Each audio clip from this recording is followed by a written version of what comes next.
So, Dragon Ball Super episode 131, the last episode of Dragon Ball Super, at least for the time being, is rapidly approaching. It's going to be airing tomorrow night on Fuji TV. And I did a video yesterday called Dragon Ball Super movie and anime news. It was like a news blast video where I talked about a whole bunch of stuff. And one of the things I discussed on there was the interviews that had been done with some of the cast members of Team Universe 7 going into the final episode of Super and kind of giving their thoughts. Well, we have some new information, some new interviews from the cast. We have pretty much everybody interviewed except for Masako Nozawa, who voices Goku, but I'm expecting that interview to go up probably sometime tomorrow, and I'm sure we'll discuss it at some point if there's anything that's important in there. So what I wanted to do was kind of give you guys another quick little news blast here, quick discussion about 131. There have been some storyboards that have come out for the episode. Here's the actual script for Dragon Ball Super episode 131. It's been tweeted out, and here's the storyboard. Presumably speaking, this storyboard is going to be at the very beginning of the episode, and there's not much there. I mean, there's the tournament arena and what's left of it, Goku laying on a rock, and that's pretty much it. So this video may contain some minor spoilers for 131.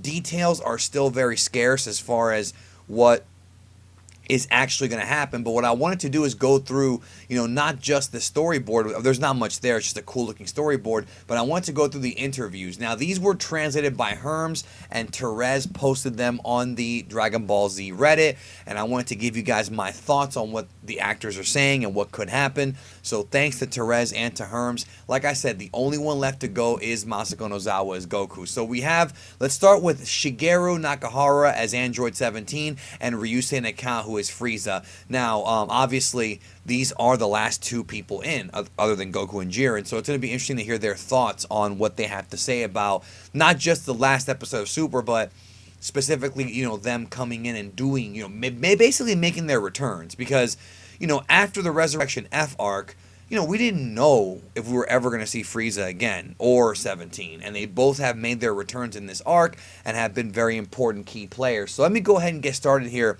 with Shigeru Nakahara's interview. So he says, I didn't think 17 would appear in Dragon Ball again, so this made me pretty happy. I've been playing him in the games, but never dreamed I'd be able to appear in the Universal Survival arc that Toriyama Sensei provided the original draft for. Not only that, but to be active as one of the main characters and remain till the final episode fills me with emotion. Yeah, I can say that. I don't know if many of us, in the community really thought that 17 would last till the end. I mean, I certainly didn't. I don't know anybody who did. Maybe one or two people had hinted at it, but I don't know anybody who actually thought 17 would make it all the way to the end. I thought he was just going to be there for a little while and then go out, but he's been a very important player in this thing. He goes on to say, it was interesting to interact with various characters I had never got to meet in the Cell arc, like Goku, Gohan, and Frieza, but in the end, being able to fight alongside 18 made me happiest. So that's the thing. If you remember, 17 got absorbed by Cell before he could interact with Goku, Gohan, and Frieza. 17 and 18 fought the Z Fighters, and they fought Trunks a bunch of times in Dragon Ball Z anime and the manga, but they never met Frieza. Gohan they did meet, but they didn't fight him necessarily. And then Goku, actually, Gohan left, I think, before... Yeah, Gohan left before 17, 18 woke up the first time, so they didn't even meet him. I just hit me that. Oh, wait, they didn't meet. Never mind. And then Goku had the heart virus, so 17 never got to meet Goku. But he knew the voice. I mean, he knew the voice because he gave energy to the Spirit Bomb, Genki Dama. So he goes on to say, unlike before, 17 now has a family and even adopted children and protects an island. No matter how I look at it, I feel like surely he must have been influenced by 16. Yeah, a lot of fans said that, and like a lot of Dragon Ball fans, I've read people say that, and I like that idea, and it's good to see the actual voice actor agreeing, right?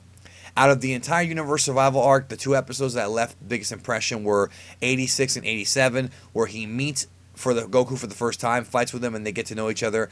At the time, I was able to perform very easily. It felt like I came back without any resistance, and while time may have passed in the story, I was able to perform naturally. Now, highlights of the final episode.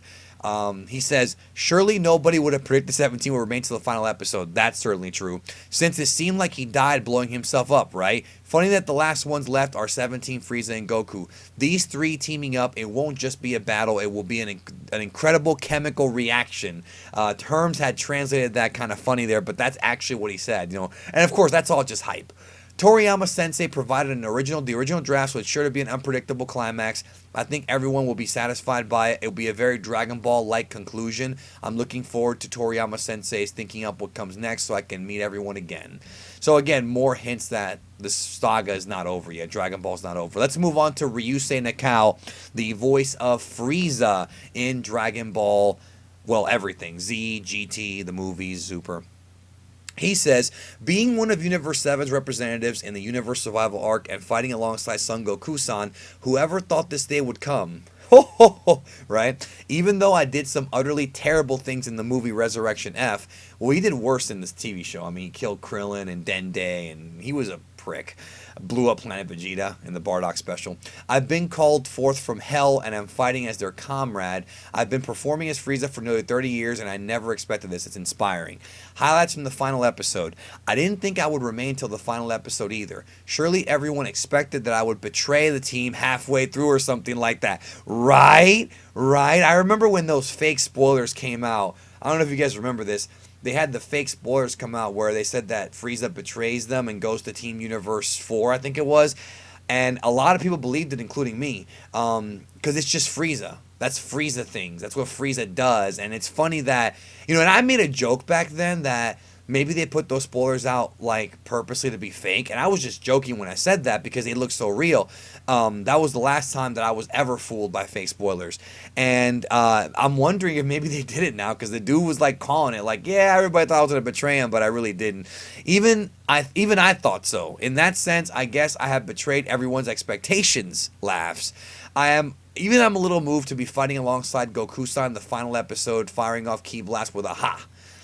A message to the fans. The TV series Dragon Ball Super ends here for now, but it doesn't look like Dragon Ball itself is ending, so look forward to it. Again, he's saying Super ends for now, but Dragon Ball is going to continue, which again goes back to what people are thinking that's going to come back next year. Well, I can't predict, or the year after, well, I can't predict what will happen to Frieza. I'm sure he'll never reform and will think up more evil schemes. I'm looking forward to seeing what happens to Frieza, and I hope everyone else is too. See, that's an interesting line there, because I don't know if Ryusei Nakao is purposely trying to mislead people by saying that he doesn't think Frieza will reform, because it appears like with these episodes coming up that he is reforming little by little, that he is kind of becoming good, or, you know, whatever the case may be. And I don't know if I want that. I don't know if I want Frieza to be good. Leave a comment down below and let me know if you think Frieza should turn good, because I don't know if that fits with his nature, with his character. And I am worried that Toriyama's going to write something where Frieza's actually a good guy or something. I don't know. I think he has to earn it a bit more if they're going to do that, but we'll see how it plays out. But right here, Ryusei Nakao saying, you know, I don't think he's ever going to reform. He'll think up some more evil schemes. So maybe even after this arc and tournament, when Frieza goes back to hell or whatever his fate is, you know, as of right now, we still do not know. I mean, that last episode airing tomorrow night is a huge mystery. It's still going to be interesting because I don't know, like, is he really going to plot against the Z Fighters again? Is he going to keep this grudge going forever? I don't know. But either way, I found those comments interesting. So the only one left to talk about is Masako Nozawa. We should have that one up very soon. I want to thank Therese and Herms for for posting and translating this, and let me know your thoughts about these interviews. Do you find them interesting, or, you know, what do you think about the last episode? What do you think about Frieza possibly not reforming? You know, it doesn't say anything about betrayal, though. So let us know what you think, and anyways, we'll see y'all soon. And oh, one more thing. Tonight, here on Geekdom 101, I almost forgot to mention this, Anime AJ will be coming to the channel. We're going to have a podcast light discussion. We're going to discuss the entire production of Dragon Ball Super's movie. We're talking about the director, the animation supervisor. We're going to talk about why this movie will probably be the best looking Dragon Ball anime you've ever seen before. We're going to talk about some of the behind the scenes changes. That's coming up later tonight, right here on Geekdom 101. Of course, Anime AJ, tremendous insight into the production aspects of the series, and it's good to have him on, and it's good to talk to him, and I think y'all will enjoy that. It's coming up tonight on the channel. And of course, tomorrow, once I get that Nozawa interview, if I get it, if it comes up tomorrow, I'm sure I'll do a video on it, or at least discuss it somewhere, social media. And of course, the episode is tomorrow night, so we should get some images on that too, on that episode soon. Anyways, thank you guys. Hope you have a great rest of your day, and come back tonight. I'll see you tonight for that Anime AJ discussion about the production behind the scenes of the Super movie. Talk to you then.